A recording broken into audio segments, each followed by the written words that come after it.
thank you so much, Jack, and thank you all for coming here today. Thank you, St. Mary's, for hosting. I've been going around speaking about the Gosnell case for a while, and there was so much to it. And I'll get into my background of my Catholic faith and how I got involved in the Gosnell case in a minute. I just want to revert back to something that Jack said about Mary O'Connor Ward. My godmother's name is Mary O'Connor. She's passed now, but very inspirational in my life and in Catholic teaching. Prayers every day, and it just reminded me, it just goes to show you how God works in mysterious ways and hits our spirit so quickly when we hear stories like that. Like, it just brought thoughts of my godmother back to me. So I just wanted to mention that. So basically I was born one of 12 children to Sally and my father was also a police officer with the Philadelphia Police Department. He retired as a sergeant there. We grew up in an area of Southwest Philadelphia, and I attended the Most Blessed Sacrament School, or MBS as it's called. And that was the biggest Catholic school, not only in the country, but I believe in the world at the time. So a lot of people went through MBS, such as myself. That was back in the early 1970s. As time was going on, things were changing. There was a lot of racial tension in Southwest Philadelphia, and my dad, being a police officer, was concerned. There was a lot of race riots, a lot of bad things were happening. So we ended up moving to West Philadelphia, in a place called Overbrook. And just across the border in Overbrook is St. Charles Borromeo Seminary, a big institution for a lot of priests. So it wasn't far from my house in Overbrook. And my parish was Our Lady of Lourdes Parish. And Lourdes is another fascinating story I'm sure you're all aware of. One of my favorite television movies, seeing what Bernadette Subaru went through. And that was my parish for the remainder into early adult life, where I was married and we stayed in that parish for a while. And I'm here with my lovely, wonderful wife, Angela, of 33 years marriage. So time flies when you're having fun. 33 years of marriage. We have 5 children.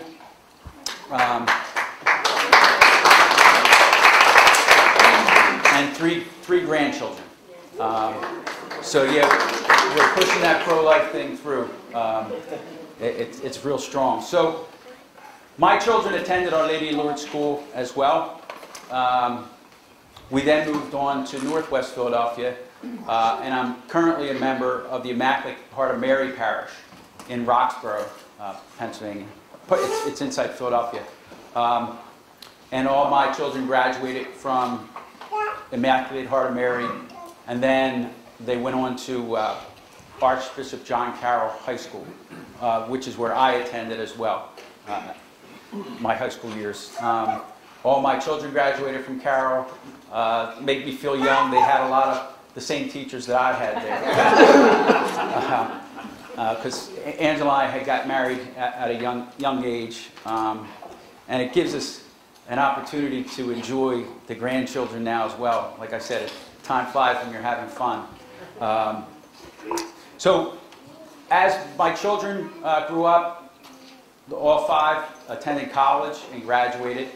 As I said, 3 of my children are married, and a 4th is getting married in October. So say some prayers for her. She'll get married in St. John's Parish, which is also in Roxborough. And she's my youngest daughter. So, you know, life's progressing pretty quickly for me. As I said, I've been going around doing a lot of these talks, which I know is God's work. And I know the Holy Spirit is inside of me as it is with all of you, because otherwise you wouldn't be here. Each one of us has a role to play in this fight against abortion. So I always wanted to be a police officer. You know, following my dad's footsteps. I did things to try to progress that. I attended the Ocean City, New Jersey Police Department for a summer program where I thought I was just going to kick back and walk the boardwalk down the Jersey Shore in uniform and have a great time, right? No, they asked me if I would go undercover for a drug investigation they wanted to show. I was kind of taken aback because I was younger and I wasn't expecting that. However, it turned out to be one of the best summers of my life. I met several people who are still friends of mine today, and it just taught me that when an opportunity arises, you should jump at it. And it really set the stage for what would later become my life's work as far as police work was, and that was narcotics investigations. I got through Ocean City through the summer. They wanted to keep me on and send me into the high school to go undercover there, and I was like, I had Angela waiting back at home for me, and I always wanted to be a Philadelphia police officer. So that was my goal, and ultimately, in 1986, I was accepted into the Philadelphia Police Academy. And it was kind of ironic because my first duty patrol, I went back to Southwest Philadelphia, where I once grew up, and that was my first patrol area. And I loved it. It was everything I dreamed of, helping people, you know, doing exactly what I wanted to do. And unfortunately, back then in the late 80s, there was a drug problem. Back then was crack cocaine. And it impacted, you know, a lot of people's lives. You know, people were stuck in neighborhoods they couldn't get out of, and the only safety they would have is when we would come along. And ultimately, I got in a plainclothes unit working within that district, and we would shut a lot of the crack houses down. And the people that were stuck there, they'd give us just like a silent clap, and they were so happy that we were doing this work for them because they couldn't speak up because the drug dealers in the neighborhood wouldn't let them. Kind of like what's going on here now with our pro-life groups being attacked by these protesters and places like Planned Parenthood who have the money and the backing. But these people were stuck there, and we did a good service for them. And I say to people today about drug work, if I can help one person get better or save a life, then it's all worth it. The opioid epidemic right now, I'm sure everyone is aware, that's crazy now, and something more needs to be done. And I'll get back to that in a minute, was how we got to Gosnell. That's basically the reason, because of the opioid problem.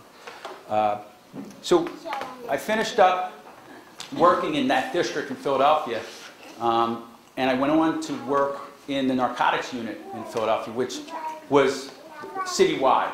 I would do undercover drug buys, I would do search warrants, surveillances, everything related, or mostly related to drug work. I did that for 8 years, and then in 1998, at the end of 1998, I was asked to be detailed to the Philadelphia District Attorney's Office, to their drug unit. And basically, through the years of my narcotics work, we would go from lower to mid-level drug dealers. When I got to the Philadelphia District Attorney's Office, we were going after mid to upper level dealers, where we would do wiretap investigations, major cases.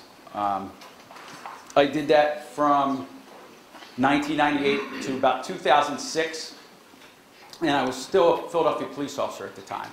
In 2006, I decided to take the detective's test, because the word was, being in the Philly DA's office, if you get promoted, all it really is an increase in pay, but you stay at your same job, which I loved at that point in my career, narcotics work. So, my lucky self, I take the test, I get promoted, and they ship me off to Southwest Detectives, where I'm wearing a suit, and a tie, and all the perks that I had while I was undercover were taken away. But again, one of those choices that you make that I had to do. It actually got me back into focusing on other types of police work again besides drug work, because you can eventually get tunnel vision and not, see the whole picture of other things that are happening in the community that I may be able to help. But I wasn't there a long time, and I got back to the Philadelphia District Attorney's Office as a detective and continued my drug investigations. And we had some pretty significant cases. We took off large-scale drug dealers, seized millions of dollars, and really, I think, made an impact for the people of Philadelphia. And I gained a lot of friends and people that I could trust that I work with. We work closely with the district attorneys there, and there were specific DAs assigned to our cases, which helped us a lot. So fast forward again to Gosnell. Here's basically what happened, how we ultimately got him. It started from an informant, and in drug work, that's what we use a lot of times, informants, because they're the people that know exactly what's going on, and they're the conduit to us getting to those bad people. So I met with some people in Bucks County, a county just outside of Philadelphia, law enforcement, and they had an informant who wanted to give up a guy who was selling drugs in Philadelphia. So we meet with him, and then that informant was supposed to then go make buys or buy pills from the target that we had in Philadelphia. But as in a lot of cases that we use with informants, they back out or they fall through. And again, this is, I feel spiritual help when you have an incident like that. What am I to do? Well, he gave us a ton of information, so much so that I said, you know what, I don't have anything to lose. I'm just going to try to follow this guy one day, stop him, and just trick him, make him think that I have enough to arrest him, which I didn't. So one day, I set up with a police car, and I said to the patrol officers, when you see him make a traffic violation, pull him over, and then I'm going to approach him. And that's what happened. And I walked up to Jeff, was his name, and I said, hey, Jeff, I'm Detective Jim Wood from the Philadelphia District Attorney's Office, and I know about all your drug dealing. I know who you're getting your drugs from, because I did. I knew everything about him. And I even knew he was going to get married that Saturday. So talk about a hammer to have over somebody's head. I said, Jeff, what do you want to do? Do you want to go to jail, or do you want to help yourself out? And Jeff said he wanted to help himself out. So that was the beginnings of how God worked through me to get Gosnell. Nobody would, I mean, you wouldn't believe that, but that's basically how the whole Gosnell investigation started. From an informant, from a kid I tricked, and that kid, Jeff, he ended up giving consent to search his house, and he gave up not only the girls that were getting the drugs from Gosnell, but he gave up another significant pill dealer in Bucks County. We ended up getting that guy through a wiretap case, and again, took about $1 million. He was getting prescriptions, making prescriptions up, and it was so elaborate. He had women answering phones like they were the secretaries at the doctor's office, verifying the prescriptions. So Jeff gave that case up, and then he also introduced an undercover officer to one of the girls who was getting prescriptions from Gosnell. And if you guys have seen the movie, that's sort of how the movie starts out, with that pharmacy scene. The police officer's taking her into custody, and then she gives up the information. There was a couple things that happened before that. The undercover officer made several buys from 2 girls throughout the investigation. One was Kathy Taylor, and one was Tarina Johnson. Kathy Taylor ended up going to jail, and she was selling multiple pills to the undercover officer. And just to give you guys an idea of why people sell drugs, obviously because they have people who are seeking drugs, but the amount of money that you can make. Back then, in Gosnell's clinic, he was selling OxyContin 80 milligram pills. And that's oxycodone is the main ingredient. It's the opioid that gets a lot of people hooked that eventually go to heroin. The 80 milligram pill would sell for about $60 for one pill. So the script back then, you were getting 60 pills per prescription. And the undercover officer would buy those pills in bulk, and you'd get them for probably about $30, half price, because you're buying the whole prescription. But it's still a significant amount of money. So you figure one prescription of 60 pills, if you sell each one of those pills, it's $3,600. A lot of people don't realize that. You know, that was one of the main reasons we have this opioid problem today. And now the only thing they did, the pharmacies, or the pharmaceutical companies, they changed the 80 milligram pill to a 30 milligram pill, but you only need 3 pills to get the same effect as, you know. So and again, it's something you have to realize, the sales of the 80 milligram pill were through the roof for the pharmaceutical companies. As soon as, what they did is they formatted it so the users couldn't abuse the pill, and they would break it down and break the time release on the pill. So that way they'd get the instant effect. Well, they put a substance in it that they couldn't do that with the 80 milligram pills anymore, but they just produced the 30 milligram pills. And right now, the 30 milligram pills are through the roof.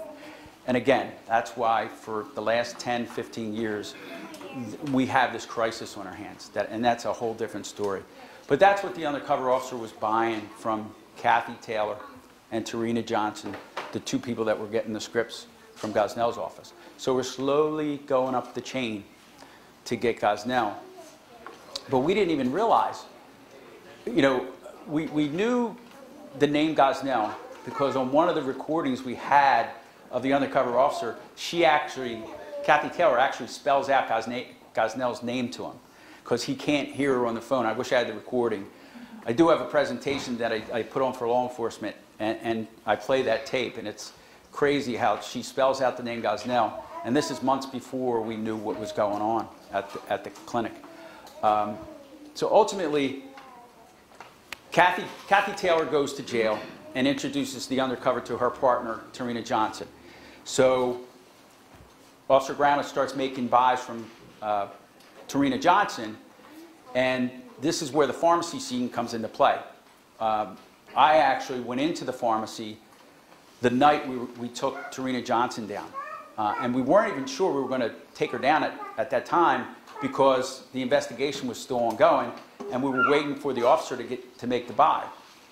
But there was something that happened where she must have thought that the undercover, maybe she figured out he was an officer because she wasn't getting back to him. So we knew where she was, and we followed her into this pharmacy. So I see her drop the prescription off at the pharmacy, and then she leaves. So I told my backup, I said, don't follow her because she's going to come back and pick the script up.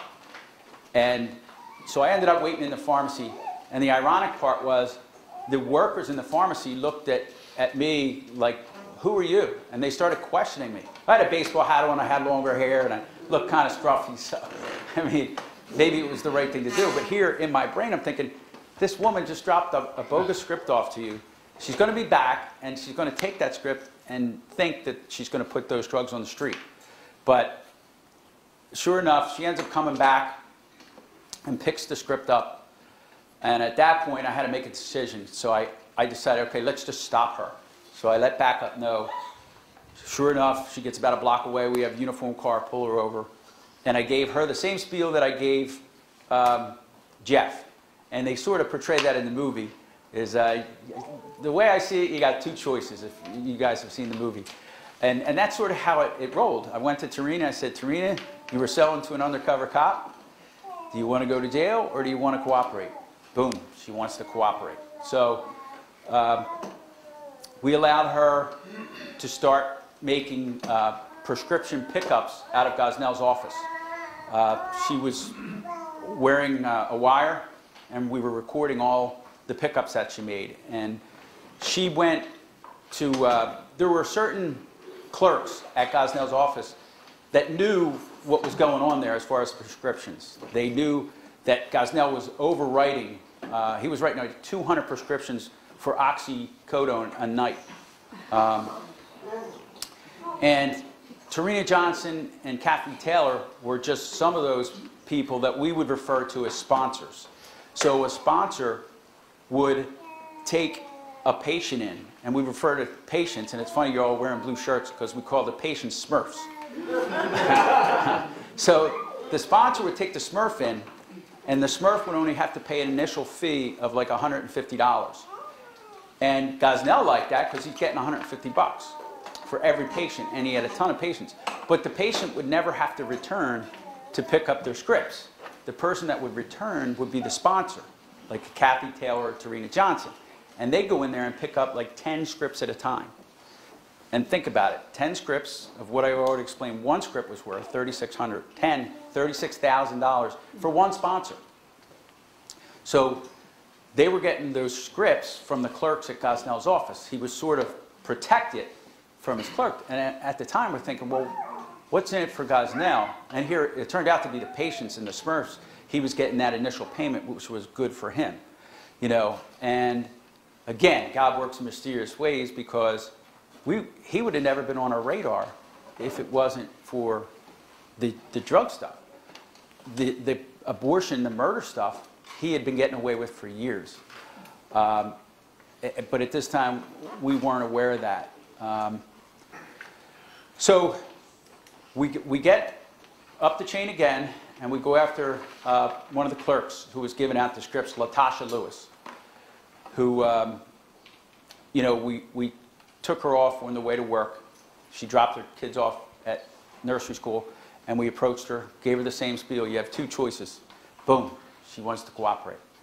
Now that was the big break in the case, because she really exposed what was going on. And you know, it even bothers me to this day, because there's a clinic in West Philadelphia. I grew up not far from there. I was a police officer not far from there, and I had no idea Gosnell was doing these things that we later found out he was doing. We talked to Latasha. She talked about how dirty the clinic was, how the workers there weren't trained, and they had about a 6th grade education, but they're given Demerol. And oh, by the way, this woman died in November of 2009. And we're like, what? Like, what's her name? Oh, she didn't know her name. So with the information about the clinic being dirty and the other things, she didn't really touch much on the abortions, other than to say that he was doing late-term abortions. So at that point, we're still focused on the drug stuff, and we're now focused on the death of this woman. I had to go down to the Philadelphia medical examiner's office because I looked for a Philadelphia police report, which, being a police officer, I knew, and in most towns and cities, when an emergency unit responds to a medical call, a police officer shows up at the scene as well. So I thought there would have been a report filed on her death. Couldn't find a report. And to this day, I don't know why there was never a report of that incident. However, the medical examiner's office, after I gave them the time that the woman had died and a description, they said she was from Indian descent, we identified her as Karnamaya Mangar. And she was a recent immigrant from Bhutan. And it was right there in the report what happened. You know, she had the procedure at Gosnell's office. She went into a supposed cardiac arrest and died. So the medical examiner actually came out and showed me the toxicology report. And it confirmed what Latasha Lewis had said about the untrained staff giving the Demerol or the anesthesia to Mongar. You know, she didn't know how to measure it. She didn't know what the heck she was doing. So there was the confirmation in that toxicology report that showed the Demerol level was enough for that medical examiner to rule that was cause of death. He said he had one more test to do before he ruled the cause of death. It was an amniocentesis test to see if she didn't have a stroke or another medical issue. But I knew at that point that was the nail in, you know, the first coffin for getting the probable cause to serve the search warrant at Gosnell's office. So we got that information. We got the drug information. Again, we didn't have the information about the abortions other than he's doing late-term abortions. So armed with all that evidence and probable cause, we got a federal search warrant for the drug stuff because the FBI had become involved. And we got a state search warrant for things related to the death of Karnamaya Mongar. And that's all we had at the time. So we served Karnamaya Mongar died in November of 2009.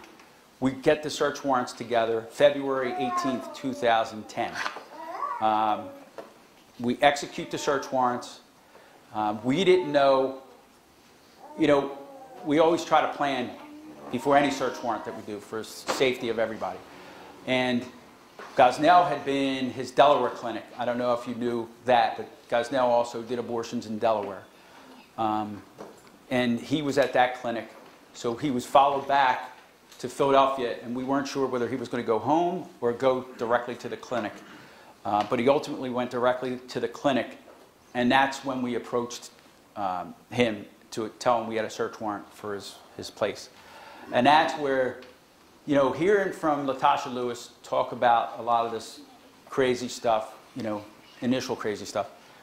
Once I met Gosnell, I mean, I went into the twilight zone at that point, literally. And I don't think I'm out of it yet because of all the crazy things that occurred after.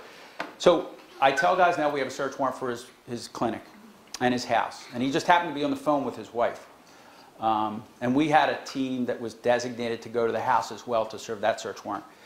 Gosnell says, can he bring his things into the office? And that's kind of portrayed in the movie too. So yeah, so he grabs his briefcase, he grabs his lunch or dinner, and then he asked if he could bring his bag of clams in. And he had 2 big bags of clams. I'm like, I just told you I have a search warrant for your place, right? And you're talking about bringing clams in. So we didn't know what they were for, so he eventually tells us to feed his turtles. I'm like, yeah, sure, you're not under arrest. We walk him into the clinic. He puts his food down. He puts his briefcase down. He puts the clams away. And he comes back with 2 clams. Now, I know in the movie they make it seem like he was a little more neat by hammering the clams in and putting them in that way. Gosnell, what he really did is walked over to the fish tank, smashed the clams together with his bare hands, and just dropped it into the fish tank. And that's what I mean about the twilight zone. I'm thinking, am I really seeing this now? And this is before I knew all the other stuff that I was eventually going to find out. Our goal for myself, Jason Huff, who was the FBI agent, and Steve Doherty, who was the DEA agent, was to get Gosnell aside and question him on the death of Karnamaya Mongar, some of the other things that were going on in the office, and the drug investigation. Because DEA and the FBI, that was their thing, and my thing, but now the death of the woman sort of took priority, obviously, over the drug stuff. So the goal was to interview him. It was chaos. After we get in, he feeds his turtles. There were people running around. There were patients there. There were 8 women waiting to get what they call procedures in those lounge chairs. There were several workers there, and it was 3 stories of just a maze of rooms. And we had agents and police officers trying to separate people. And ultimately, we also wanted to interview the workers there to find out what else was going on. And in all the chaos, you know, one of the women had a bleeding issue, and the FBI acting supervisor okayed Gosnell to finish a procedure on the woman that was bleeding. Now, in the meantime, we had several ambulances come, taking the other women away to other facilities, other hospitals. But what Gosnell did, the reason those women were in those conditions is this is the way he operated. He would give the women medicine to make them precipitate or start to give birth. And once the birth happened, that's when he did his deed. And with the children here, I'm not going to get into that, but I think we all know what happened. The babies were born alive and then killed. And he did that on purpose because he wanted to streamline his procedures. And it's what's going on today at Planned Parenthood. And it's what's going on in these other abortion facilities who have no regard for human life. And they feel like they can get away with it because look at Gosnell. He got away with it for 4 decades. So the fight that you are doing is commendable, and I thank you for it. Because people like Gosnell are still out there and still operating. But they won't be for long because we're gonna win the battle. After seeing all this chaos, we finally get to talk to Gosnell, but not before he asked if he could eat his salmon dinner. So that's what he brought in, salmon dinner. Well, doesn't he come in with bloody gloves and proceed, and it's portrayed in the movie, to eat? It was salmon. It wasn't Chinese food. I don't know why they changed it to Chinese food in the movie, but he ate the salmon. That's how disgusting that Gosnell was. We get to talk to him now, and just he was so Hannibal Lecter-like, just matter of fact, talked softly, you know, didn't think he did anything wrong, and he was given information on the drug stuff. You know, he admitted that he knew that these people he was giving the prescriptions to were selling drugs, and he just didn't care. He actually, we did a recording of him when we had Latasha Lewis working for us, and he said, these people in these economic times, these scripts are a lifeline to them. And what he meant by that is he knew they were selling them to sustain their lives by selling drugs. So, you know, a doctor with the Hippocratic oath that he's supposed to take, which he was lambasted by the judge when he ended up pleading guilty because he tried to pull that on the judge and she threw it right back at him. How can you say that with, you know, referring to the drugs? But he was very cocky and didn't mind admitting certain things. He said, I asked him about the babies that were in the freezer because during the investigation we saw biohazard bags in his freezer, in the refrigerator. And we later found out that they were babies. And I asked Gosnell, I said, how many babies would you say were post-term, meaning past 24 weeks? In Pennsylvania, the legal limit is 24 weeks. And Gosnell actually said about 10 to 20%. So right there, he admitted his guilt to at least the abortion violations and the Pennsylvania state law. I also questioned him about Mrs. Mongar's death and who gave the medicine. Because we knew Linda Williams, who was one of the uneducated so-called nurses there, gave the medication to Mrs. Mongar. And Gosnell, he said he directed her to do it, but, and he was at the clinic, which we knew he wasn't. We knew he lied. The final thing that he couldn't lie about, and this is where I almost got him, and I don't even know if he would have, I think he wanted to admit it, and he was close to, but he didn't, and he went on to another topic. I said, why would you tell your workers to adjust the ultrasound wand on the woman's stomach? And we knew why he did it because we talked to some of the co-workers before, as we were interviewing Gosnell, we were getting information from other detectives from what they were receiving from the workers there. And one of those was that he would make them adjust the ultrasound wand to make the head appear within the 24-week limit for the file. And when I asked Gosnell why he did this, that his face turned like a gray, and he put his head down. And I think he wanted to tell me, like make up a reason why, but he kept silent. And then he changed the subject to his friend, Tiller the Killer. We all know who he is. And he said, I had a friend, and just totally directed the conversation another way.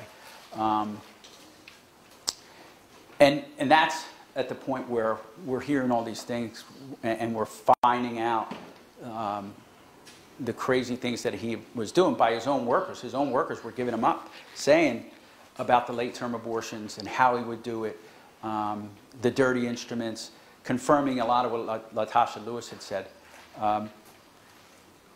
So after we start gathering all the evidence, after we gather all the interviews, again, it's kind of, for the movie to put all that, and for people to understand it was a little different. So they just made it look like we did the search warrant and took the babies out that night. What we did is the next day, we decided to go back and get a consent search from Gosnell to go remove the babies from the freezer, because we left them there. We didn't know at that point what part that would play, other than the statements that we had. But now that we had the statements, we knew that we had potential evidence there. So the following day, myself and my lieutenant went down to the Delaware clinic where Gosnell was, and we asked to talk to him. And the funny thing was, his lawyer actually got involved, and we thought we were going to be stymied. It just goes to show you the power of God has, because the lawyer was just concerned, are you going to arrest Gosnell right now? And we're like, no, we're not going to arrest him now. Okay, you can go and get the consent to take the babies out of the freezer. And that's what we did. We escorted Gosnell back to his office that night. We get back in and we get the babies out of the freezer. And ultimately they were thawed out, and it showed evidence of what Gosnell was doing. And that was part of how Gosnell was convicted, because of that evidence. There were several follow-up interviews. The Philadelphia Police Department did a tremendous job, the homicide unit. The DEA, the FBI, everybody participated in this case. And I know, I get a lot of the credit, but again, it's the prayers that all of you give. It's the Holy Spirit. It's the faith that we have to keep going on. And it wasn't just me. It's all of you. It's all of my partners. We pushed hard to get this thing to ultimately end up getting the conviction. That being said, the FBI, we try to take this case federally. The murders of the babies and the abortion violations. The FBI agent actually got a search warrant to go back to Gosnell's office for the second trimester files, which would show where he was doctoring the results. And there were several files that had 24-week limit on it. That's what he would put there. And I think it's depicted a little bit in the movie at that point. But that was a federal search warrant. And in Philadelphia, we have a pretty, just like it is today, it's very political. And back then, Obama was the president. And we had a liberal U.S. attorney. So by the time it got up to his desk, the kibosh got put on it. And the investigation federally stopped at that point. We obtained, again, like I said, additional interviews that really helped further the case. We got a hold of the girl who had the picture in the phone. That depicted in the movie actually happened. There was a picture of a baby, and you could see the results of what Gosnell did to that baby. Also, that was the same baby, I believe, that Gosnell made the comment, this baby's so big you could walk it to the bus stop. I mean, that's the type of things this guy was saying. Because people like Gosnell, again, like the people that are still out there, have no feeling or no conscience to be able to do that. The governor of New York, the governor of Virginia, to allow and decide that you're going to kill a human being after it's born, it's insanity. And we have to keep up this fight. Wherever God's guiding us, we have to go there. Whether it brings havoc on ourselves. I was just talking to the younger generation over here a little bit, and we can't let us be bullied into something that's wrong. So, you know, we just keep up the fight. So after we hit the dead end with the federal system, nobody really knew what to do. The Philadelphia District Attorney's Office, they knew about it, started hearing about the interviews that we were conducting, and ultimately they decided to impanel a grand jury on the case. And that was the best thing that could have happened, because the people of Philadelphia, just like if this happened here in Hagerstown, or it happens in some other major city, which we know it is, and it's exposed, the people of Philadelphia, when they heard the testimony, they were incensed. They were really mad, and they couldn't believe that this guy got away with it for so long. With all the people that had complained in the past, because you had Department of Health that had been there, the Pennsylvania State Department of Health, the Department of State, which is in charge of licensing, had been there. Interns had been there and walked away and reported it, and nothing was done. Then it was a Republican governor, Tom Ridge, that was the one who said, hands off the abortion clinics.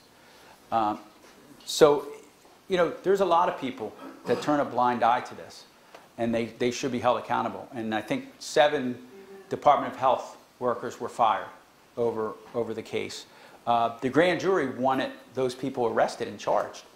They wanted the women who had the late-term abortions charged.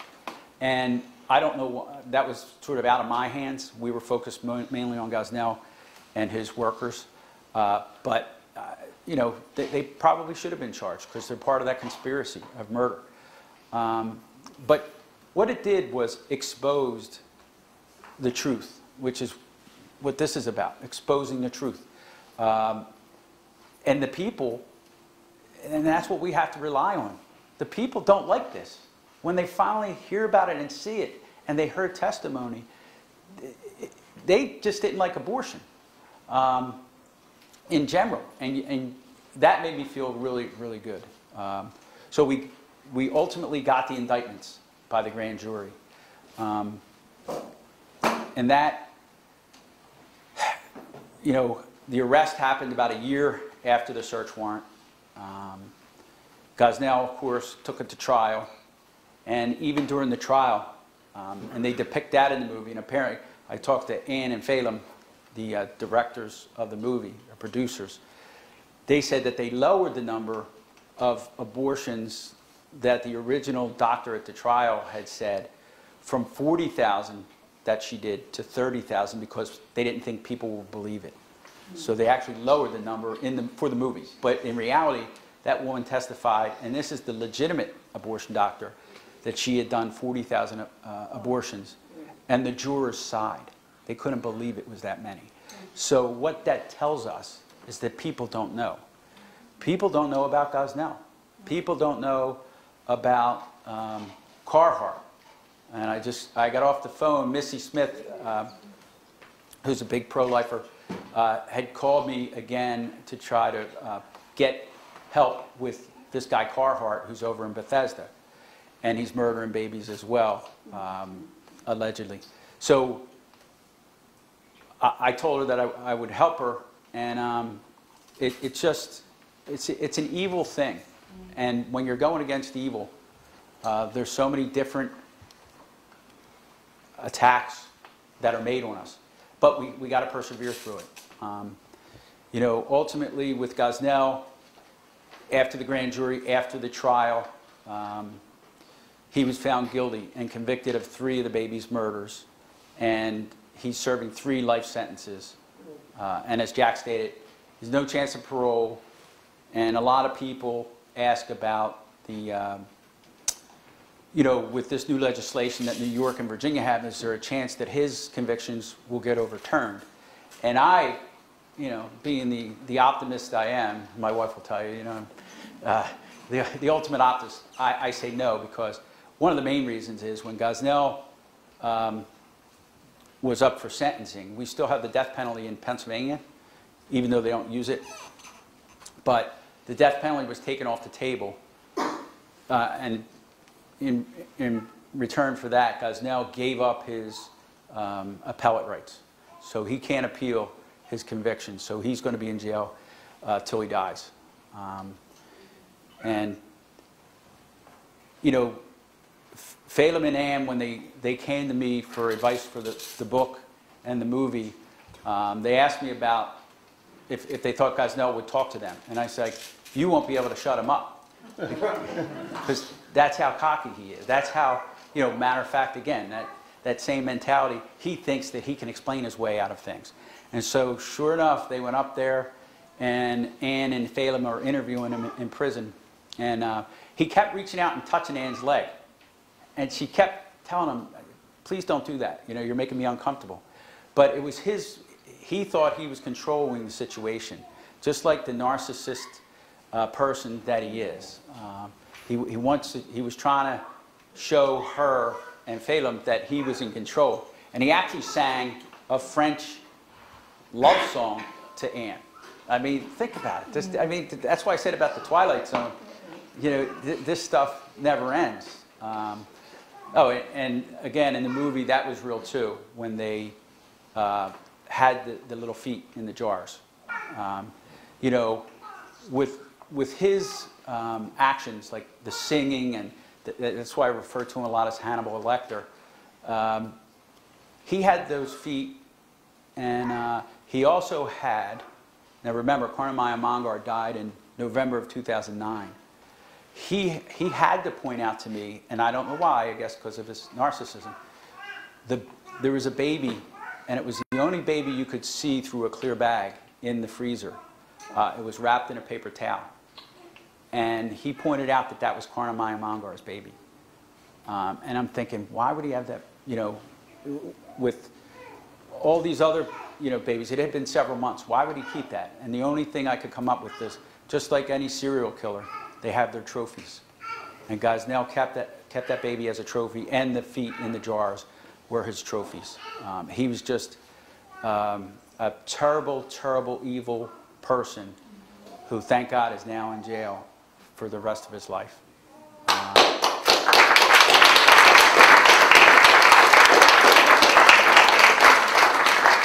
have time for about 3 questions for Detective Ian Wood. Yes. Sure. Thank you. What kind of kickback did you get? Were you threatened since then or before then, when you broke from the pro-choice people? What kind of repercussions did you Pro-abortion people. I'm sorry, pro-abortion people. Have you or your family experienced, if any? I really haven't. I haven't had any threats or, you know, nothing come back to me. And you know, I'm glad to stand up for what I do. I didn't take this job on because he was an abortion doctor. God led me to this arrest of Gosnell.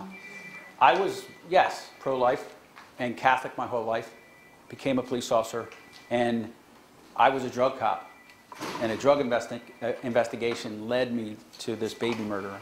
Well, in the movie, he actually got accused, or your character got accused because you were a Catholic. Was that accurate? The movie did a lot of dramatization, but you know, everything is, as far as like actual facts happened. The thing about the prosecutor, I didn't get any yelling match with him, but I did. We received complaints from him and actually from Gosnell that we were Catholic, and that's the only reason. So that did happen. There were allegations against us in general, not necessarily me. Another question. Detective Wood, I heard that the Archdiocese wanted to bury the babies, but then I didn't hear anything else. Did they just bury them quietly, or what happened? I believe, from what I heard, they were buried, yes, and I don't know where. Yeah, they would usually make it. But buried quietly. Yeah. Yes. Yes. Were there any drug convictions? And I thought that there were more mothers that had gotten, who had died. Was it just the one in 2009? There was Samika Shaw, and she died, but she wasn't charged. That was $1 million settlement that they gave to the family, and I don't think that there was proof to be able to, any proof to show that he murdered her. And was there any drug charges? There was, yes. So in total, there was 10 people arrested for the abortion violations, and there were several arrested for the drug violations. Most of them were guilty pleas. Gosnell almost went to trial on the drug case, but he had 3 convictions that he's serving life sentences for. So ultimately, he pled guilty to the drug charges and got an additional 30 years. Yes. Were you in the movie? In the sense that you were there while they made it? I was invited out for a shooting of the courtroom scene.